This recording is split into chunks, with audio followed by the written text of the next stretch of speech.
Good morning. कैसे हैं आप सब? आई होप आप सब बेहतर होंगे, अच्छे होंगे। आज मैं एक विशेष विषय पे बात करना चाहता हूँ आप सबसे। पेरेंटिंग।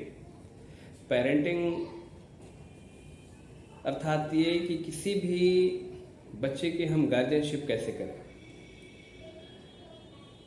भाग दौड़ की ज़िंदगी में हर इंसान की लाइफ में उसकी व्यस्तता, उसकी एक्टिविटीज़, उसके काम के दौरान इतना समय नहीं मिलता है कि वो अपने बच्चे को एक अच्छे से पेरेंटिंग कर पाए।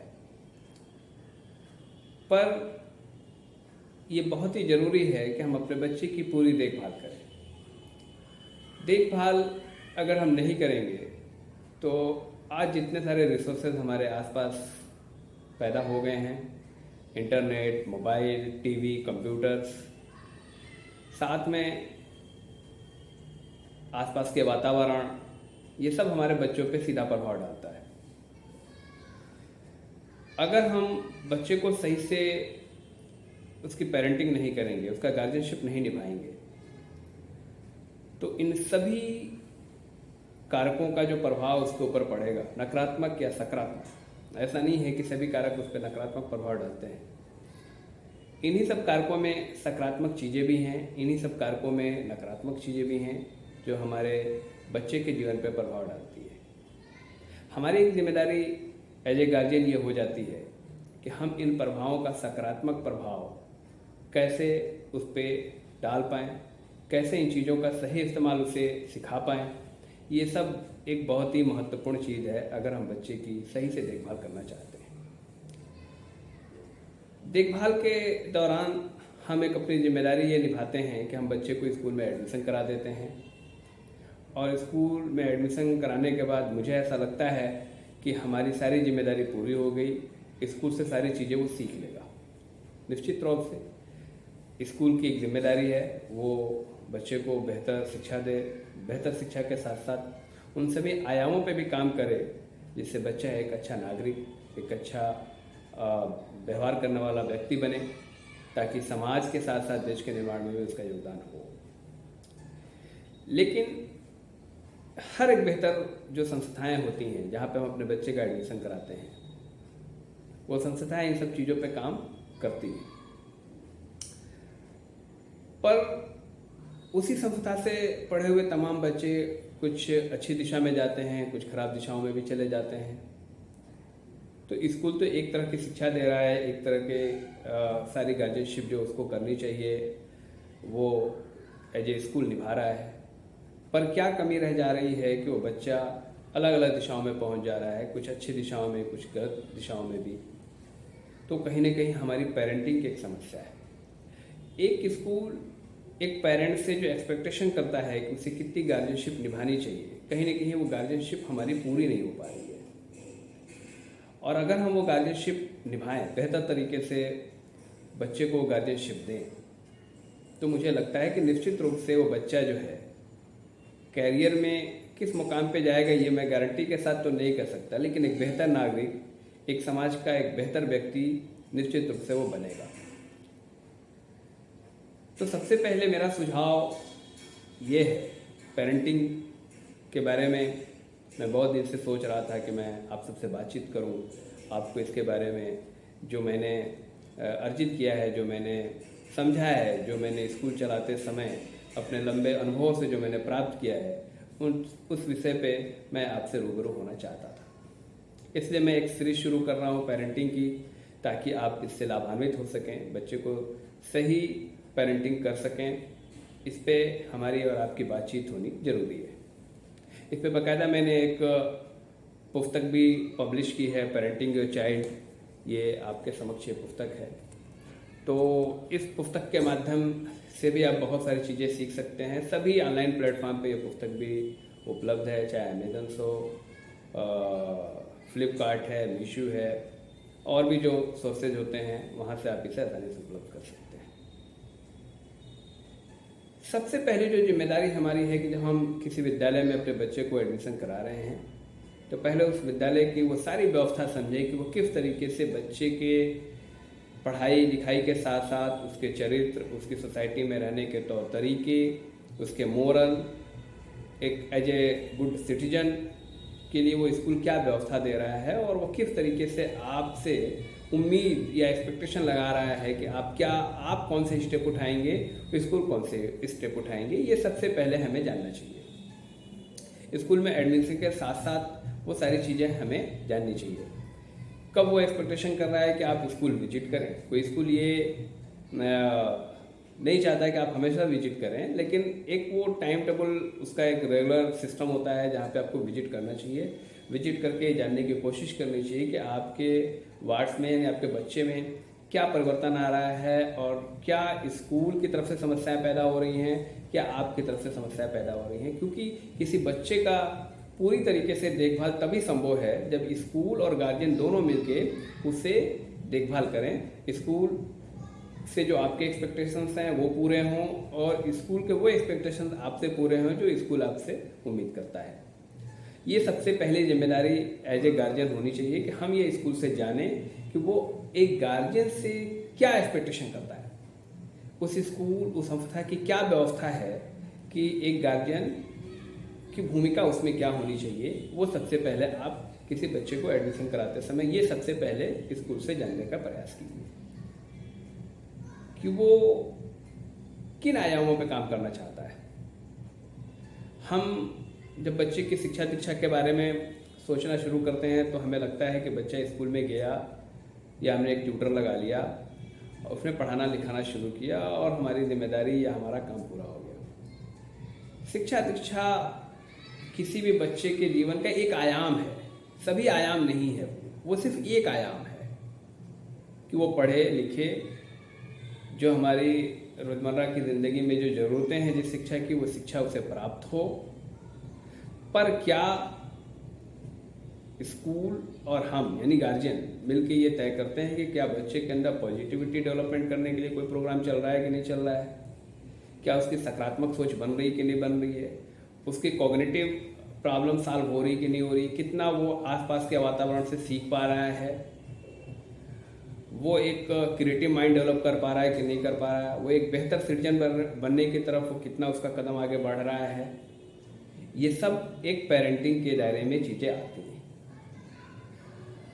जब हम इस तरह के व्यवहार उसमें समय के साथ नहीं डेवलप कर पाते हैं, बच्चा शुरू में है, आपका कहना मानता है, आप जैसे कहते हैं वो करता है, आप जिस तरीके से उससे कार्य करना चाहते हैं वो उस तरीके से उसकी कार्विंग होती है। पर अगर हम उस पर एक बेहतर तरीके से काम करें तो उसके सकारात्मक रिजल्ट आने शुरू होते हैं। जैसे वो बच्चा 5वीं 6वीं 7वीं 8वीं क्लास में पहुंचता है तो अगर हमारी तरबियत सही नहीं हुई है, हमारी पेरेंटिंग सही नहीं हुई है, तो उसके रिजल्ट बुरे आने शुरू हो जाते हैं। वो गलत सोहबत में जाने लगता है, गलत चीज़ों की डिमांड करने लगता है और फिर हमारी समस्याएं बढ़ जाती हैं। तो एज ए गार्जियन पेरेंटिंग में सबसे पहले जो ज़रूरत है, जिस चीज़ को हमें काम करना चाहिए पेरेंटिंग के लिए, उसमें पहली जिम्मेदारी ये है कि हम सबसे पहले अपने बच्चे को इस बात के लिए तैयार करें कि हम जो चीज़ उसको सिखाना चाहते हैं वो सीखने के लिए तैयार हो। अगर उसमें अपोजिशन करने की अगर प्रवृत्ति उत्पन्न हो गई तो फिर सिखाना मुश्किल हो जाता है। तो सबसे पहले पेरेंटिंग की जो जिम्मेदारी है वो ये कि हम अपने बच्चे को इस बात के लिए तैयार करें कि हम जो कुछ उससे सिखाना चाहें वो सीखने के लिए तैयार हो जाए। प्रकृत रूप से तो उसके अंदर ये दोनों प्रवृत्तियां उसके अंदर होंगी, सीखने के लिए भी वो तैयार होगा और उस बात का अपोज करने के लिए भी तैयार होगा। लेकिन हमें उस पहले गुण को विकसित करना है ताकि वो सीखने के लिए तैयार हो। तो हमें कौन से स्टेप उठाने चाहिए, किस तरीके से हमें अपना व्यवहार रखना चाहिए अपने बच्चे के प्रति ताकि उसके अंदर सीखने वाली प्रवृत्ति विकसित हो जाए। सबसे पहले बच्चे को ये विश्वास पैदा होना चाहिए कि सबसे ज़्यादा उसको उसके पेरेंट्स प्यार देते हैं। दुनिया में सबसे ज़्यादा अगर उसे कहीं से प्रेम मिलता है तो वो उसके पेरेंट्स से मिलता है। ये उसके मन में ये भाव हमें पैदा करना चाहिए और इसके लिए हमें शोइंग लव, अपने प्यार को दिखाना चाहिए बच्चों के प्रति। उनकी हर जायज़ जो डिमांड है वो पूरी की जानी चाहिए। बच्चे जो चीज़ चाहते हैं आपसे प्रेम पूर्वक प्राप्त करना चाहते हैं वो चीज़ें उन्हें दीजिए। तो पहली रिस्पॉन्सिबिलिटी कि आप उनमें ये विश्वास पैदा करें कि आप सबसे ज़्यादा प्रेम करने वाले पेरेंट्स हैं उसको। दूसरी चीज़, उसको फुल सपोर्ट प्रोवाइड करें। वो बच्चों से खेलने जाता है, आसपास के बच्चों के साथ खेलता है, कभी बच्चे उसे टीज करते हैं, चिढ़ाते हैं, तो वहाँ आपकी एक जिम्मेदारी है कि अगर आपके बच्चे की गलती है तो बच्चे को समझाएं कि ऐसी एक्टिविटीज़ आइंदा मत करो, और मैं उस बच्चे को जो तुम्हें टीज कर रहे हैं, बड़े बच्चे हो सकते हैं, उन्हें समझाऊंगा, उनके गार्जियन से बात करूंगा कि आपके साथ ऐसा व्यवहार ना करें, ताकि आपके बच्चे को सबसे पहले ये विश्वास हो कि मेरा पेरेंट्स हमें प्रेम भी करता है और सपोर्ट प्रोवाइड करता है। तो दूसरी रिस्पॉन्सिबिलिटी, प्रोवाइड द सपोर्ट। तीसरी चीज़ आपको क्या करनी है कि एक लिमिट सेट कीजिए बच्चे की। अगर वो मोबाइल देख रहा है तो ऐसा नहीं कि आपने पूरा छोड़ दिया, वो खेल रहा है तो आपने उसे पूरा खेलने ही छोड़ दिया, या उसे घर में रह रहा है, सिर्फ पढ़ रहा है दिन भर, वो खेलने नहीं जा रहा है, तो वहाँ भी आपको एक कंडीशन, एक लिमिट डेवलप करनी चाहिए। हर चीज़ की एक लिमिट डेवलप कीजिए कि कितना उसे खेलना है, कितना उसे पढ़ना है। अगर वो और भी मोबाइल है या इस तरह के और भी इंडोर चीज़ें हैं जो वो खेलना चाहता है, उस पर एक लिमिट आपको सेट करके रखना है। एक टाइम टेबल सेट होना चाहिए।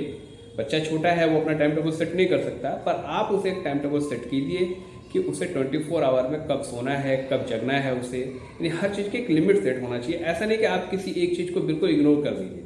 सामान्यतः हम ऐसा देखते हैं, जब बच्चे को खेलने से हम रोकते हैं तो, और अगर कोई बच्चा बिल्कुल खेल ना रहा हो, सिर्फ पढ़ रहा, तो हम उसे बहुत अच्छा बेहतर मानने लगते हैं।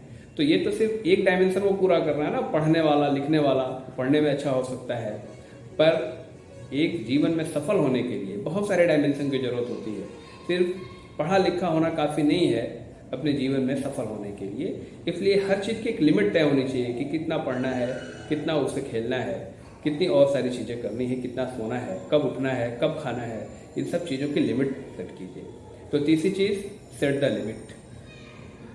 चौथी चीज़, आपको अपने वार्ड्स को बेहतर करने के लिए प्राइमरी लेवल पे आपको क्या काम करना चाहिए कि खुद एक रोल मॉडल बनने का प्रयास कीजिए। बच्चे के जीवन में सबसे पहले उसे ये एहसास होना चाहिए कि उसका हीरो कौन है। उसको ये मालूम होना चाहिए कि उसका हीरो उसका फादर है, उसकी मदर है, उसका पेरेंट्स है। तो रोल मॉडल होने का प्रयास कीजिए। जो चीज़ सिखाना चाहते हैं वो खुद अपने चीज़ों में व्यवहार में लाने की कोशिश कीजिए। तो बी ए रोल मॉडल। पांचवी चीज़, रिस्पेक्ट कीजिए बच्चे की। उसे लगना चाहिए कि हमारी बात कंसीडर की जाती है। अगर वो कोई बात आपसे कहना चाहता है तो उसे बिल्कुल फ्री इन्वायरमेंट हमें देना चाहिए कि वो अपनी बात कह सके। उसकी चीज़ों को हमें कदर करनी चाहिए, उसे रिस्पेक्ट देना चाहिए, ताकि वो चीज़ें आपसे कहने में किसी तरह का हेजिटेशन फील ना करे। छठवीं चीज़ कि हम उसे अपने जीवन में जो हमने पाया है, जो हमने सीखा है, एक्सपीरियंस गेन किया है, वो टाइम टू टाइम उसे कम्युनिकेट करने की ज़रूरत है।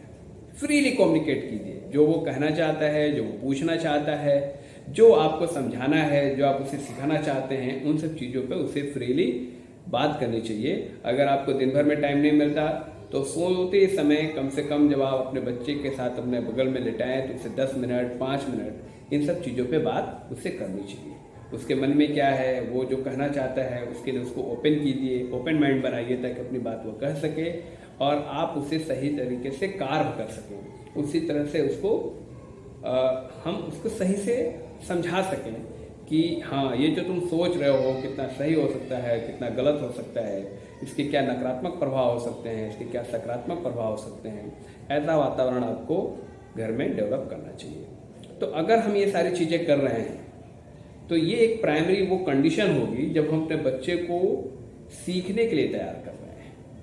अगर हमने बच्चे को सीखने के लिए तैयार कर लिया तो रिजल्ट सकारात्मक आने की पूरी संभावना होगी। सीखने के लिए हमें ये 6 पॉइंट दिमाग में रखना चाहिए। पहला, showing the love your ward. अपने बच्चे को प्रेम करिए। Provide the full support. अपने बच्चे को पूरा सपोर्ट कीजिए। तीसरी चीज़, सेट ए लिमिट। उसकी लिमिट तय कीजिए, कितना पढ़ना है, कितना लिखना है, क्या काम करना है, उसकी ए लिमिट। और चौथी सबसे इम्पोर्टेंट पॉइंट, बी ए रोल मॉडल। आपको खुद एक रोल मॉडल बनना है, खुद एक हीरो बनना है अपने बच्चे की नज़र में। पांचवी चीज़, रिस्पेक्ट योर चाइल्ड। अपने बच्चे का सम्मान कीजिए और communicate freely with your child. ये 6 चीज़ें, ये 6 पॉइंट्स आपके बच्चे को सीखने की क्षमता विकसित करेगी। और जब वो सीखना शुरू करेगा तो फिर आप जो सिखाना चाहेंगे, जो समझाना चाहेंगे, वो आसान हो जाएगा। और ये पेरेंटिंग की पहली शर्त है, पहली वो चीज़ है जिससे हम गुड पेरेंटिंग कर सकते हैं और बच्चे को सही दिशा में आगे बढ़ा सकते हैं। अगली कड़ी में फिर बात करूँगा, तब तक आदाब, जय हिंद,